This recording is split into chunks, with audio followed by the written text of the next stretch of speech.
shooters or shmups is a genre I don't like, never have.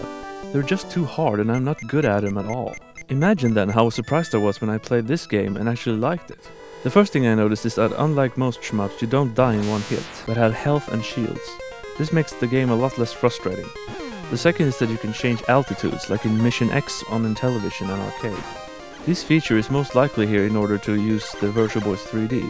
It's not that noticeable to be honest, but I still like this feature.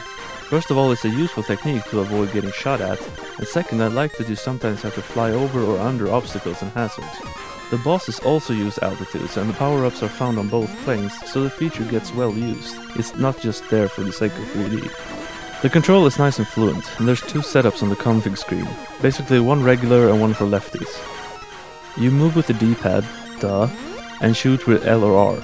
You can hold down L or R and shoot continuously, which is easier on the fingers. B is for bomb, and it takes out every enemy on the screen. A changes altitude.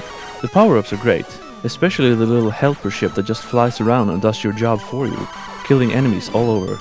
When you have that, you can just hang out somewhere and focus on avoiding bullets. Other power-ups are shields and ones that gives you double shot, spread shot and eventually laser. Even though the laser is more powerful, I prefer to keep with the spread shot as it has a much wider range. The stages have lots of enemies like most shmups, and it gets very hectic sometimes. At the midpoint of every stage is a flying Gundam-ish looking robot called Brat. After defeating this Brat, you can continue from there if you die during the second part. At the end of the second part is a boss, and the first one is a tower with guns on it. The second boss is two big altitude-changing ships, and the third boss, I don't know, I haven't gotten that far yet. The graphics are kind of in between late NES and early SNES graphics. They're detailed though, and there are some big sprites here. Plus it all moves very fluent and without any slowdown.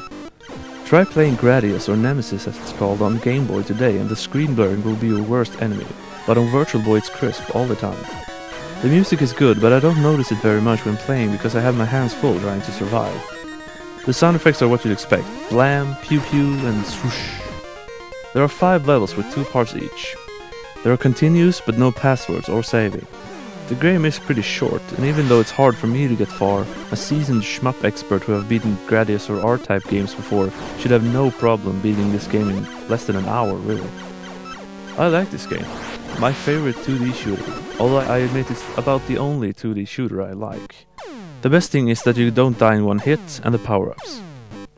Shmups is still one of my least favorite genres, but this game is fun.